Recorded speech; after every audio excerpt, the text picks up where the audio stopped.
서혁준 원장님, 이렇게 몸에 다른 이상이 있는지 없는지 계속 찾아보는 것과 또 네. 내 생식 기간을 좀 더 좋게 만드는 거, 어느 쪽에 좀 더 이렇게 포커스를 맞추는 게 좋을까요? 난임 해결에 있어서는 그 두 가지를 다 놓칠 수가 없습니다. 음. 난임 환자분들의 제일 그 고민이 많으신 이유는 원인을 분명하게 알 수가 없어서 그런 거예요. 원인을 차라리 안다면 네. 그걸 해결하기 위해서만 그쵸. 노력하면 되지만 대부분은 원인을 알 수 없는 경우가 대부분이거든요. 대부분 이제 여성의 자궁 기형이라든가 나팔관 폐색, 남성의 무정자증 같은 난임의 분명한 원인인 경우는 불과 몇 프로 되지 않는다고 합니다. 그러다 보니까 이제 여러 환자분들, 여러 부부분들께서는 자꾸 이제 과학적으로 입증되지 않은 미신적인 방법을 찾는다거나 민간요법에 의지하는 경우도 굉장히 많고요. 또 결국에는 이제 시험관 시술을 선택을 하게 되는데 이 시험관 시술의 성공률도 불과 30%가 채 되지 않는다고 합니다. 그러다 보니까 이 임신을 위해서 막연히 기도만 한다거나 그냥 바라고 언젠가 찾아오지 않을까라는 이런 기대감으로 매일 세월을 보내기가 쉽거든요.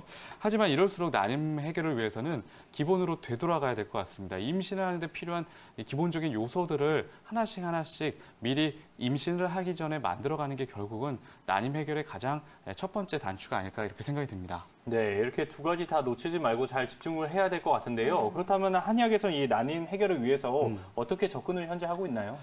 이 방법에 있어서는 뭐 한방이랑 양방이랑 뭐 크게 다르다고 생각하진 않습니다. 그러니까 임신을 하기 위해서는 기본적인 4가지 조건이 완성이 돼야 되는데요. 첫 번째는 규칙적인 배란과 월경이 돼야 됩니다.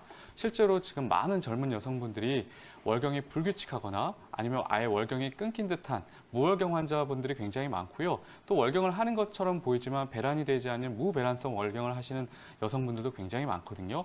근데 일단은 난자와 정자가 만나기 위해서는 건강하게 배란이 되고 월경이 되는 여성의 자궁 상태가 준비가 되어야 되기 때문에 일단 첫 번째는 규칙적인 배란과 월경이 가능해야 되고요.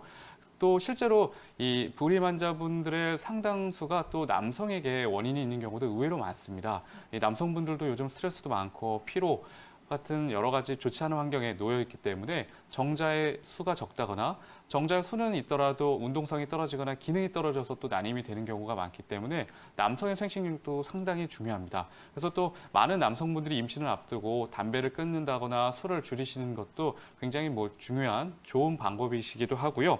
그리고 또 이제 수정란이 잘 착상할 수 있도록 자궁 내막 상태를 잘 만들어 놔야 됩니다. 자궁 내막에 만약에 염증이 있다거나 아니면 근종이 있다거나 이러게 되면 아기가 정상적으로 자궁 안쪽에 아기 집을 만들기가 쉽지가 않겠죠.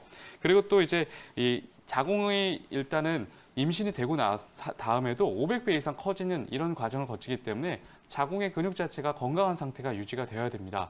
그래서 이런 부분들은 임신 전에 이미 내 몸을 만들어가는 과정이 필요하기 때문에 임신을 계획을 하고 계시다면 그야말로 좀 노력을 하는 2년 이상 정도를 노력을 해서 임신 성공의 확률을 높여보는 게 더 중요할 것 같고요. 한방에서는 이를 위해서 한 3가지 단계로 접근을 하게 됩니다. 가장 먼저는 이제 체질 한약을 통해서 자궁 하복강에 위치한 혈액순환을 늘려주는 게 중요하고요.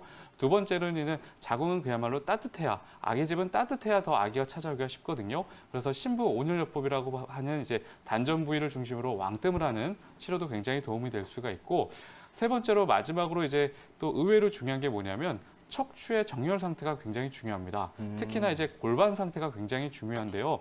아기가 나중에 찾아왔을 때도 무럭무럭 내 배에서 잘 자라기 위해서는 골반이 그 밑에서 잘 뒷받침을 해줘야 되거든요. 근데 만약에 골반이 틀어져 있다거나 아니면 꼬리뼈에 해당하는 미골 부위가 만약에 말려 들어가는 이런 손상이 있게 되면 이게 역시 임신 이후에도 유산을 일으킬 수 있는 또 요인이 된다고 합니다. 그렇기 때문에 이런 부분도 같이 체크하시면 더 좋을 것 같습니다. 네.